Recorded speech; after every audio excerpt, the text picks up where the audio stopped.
We're back to the Neil Haley Show, and my guest today has a topic I love, and yet I'm going to have her tell me it. She's a health coach, Jen Beck. She was on last year, and we had a great conversation about weight loss. And I talked about it, and my journey continues. Now it's more, I've kept the weight off, and now I'm putting muscle on. So that's my update from last year. If you go back to the interview last year, see, I remember you now, Jen, based on saying that.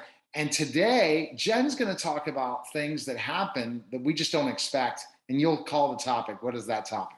Yeah, so it's what happens if something happens to you. And Neil, it's great to see you again. I must say you're looking pretty buff. Well, thank you. Appreciate that. So let's kind of go, Jen, into this specific thing and really talk about things that just didn't expect. Just like, Yeah. oh my gosh, why?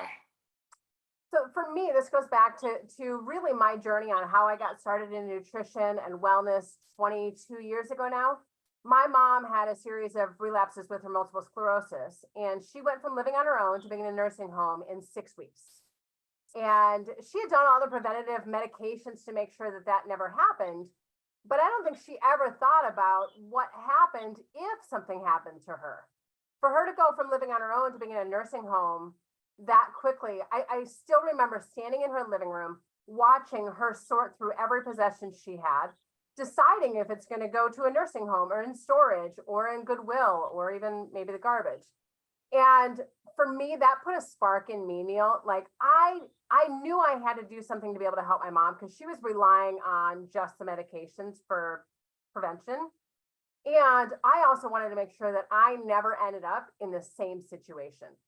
So for me, it sparked a mission to help other families prevent having to put a parent in a nursing home at 49 years old, like we did with my mom. Oh. Yeah, 49 years old. I think that's a year older than I am right now, and unnecessarily. In my journey, in my research, and going back to school, I met a woman who had MS for 26 years, like my mom, who took a natural approach of diet, supplements, and exercise because her husband, the pharmacist, didn't believe in the medications that my mom was taking. Oh boy. Yeah. And I saw the two of them after his presentation walking across the ballroom. She's virtually untouched. My mom had been walking with a cane since I was probably 5 or 6. And when I learned what she did, I was just blown away. So that's how I ended up going back into nutrition. And I really am just on a mission now of waking people up to the fact that if we keep putting Band-Aids on top of our problems, if we take this medication or that medication or go on this diet or that diet, and we just keep looking at the surface, we're going to get one of those, what I call a 2x4 moment, where somebody's going to get a diagnosis, whether it's you or a family member, and then what happens to your life, but also what happens to those people that you care about, that you love, that you're a critical component of their lives too. So why do you think people value wealth coaches versus health coaches? Because I think a health coach, being healthy is the only way you're going to become wealthy. And that's this thing that people don't get. Yeah. I firmly believe that if you have your health, you can achieve 1,000 dreams. But if you don't, you get none. Because all that you're trying to do is just reclaim your health. So I think that people, in our society, we're so focused on accumulating wealth and getting stuff, right? It's all about what we get. My daughter is 6.5, and walking through the mall with her, she's got 16 things that she wants within a 5-second period of time. And in this accumulation society, that's what we look at.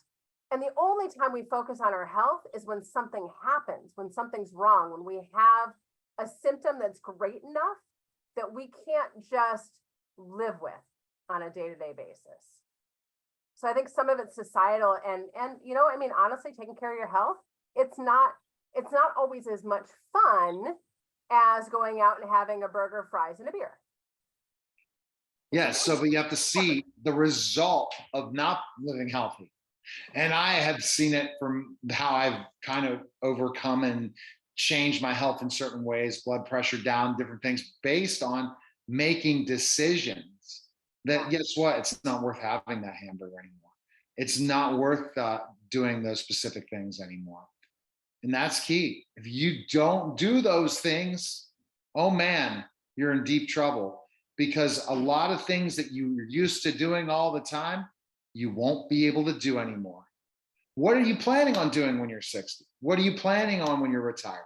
You're going to live a retirement where you're going to have to just go through the motions, or are you going to enjoy life and hit all the bucket lists that you want, or wish lists that you want? A good friend of mine, Gary Sirac, talks about wish list versus bucket list. I think it's better to say a wish list, and do and experience those things now. So that's huge. All right, Jen. And I guess what the wake up call is, go ahead and make those changes. What happens if something happens and you never know when that shoe's going to drop? Make sure it's not your health.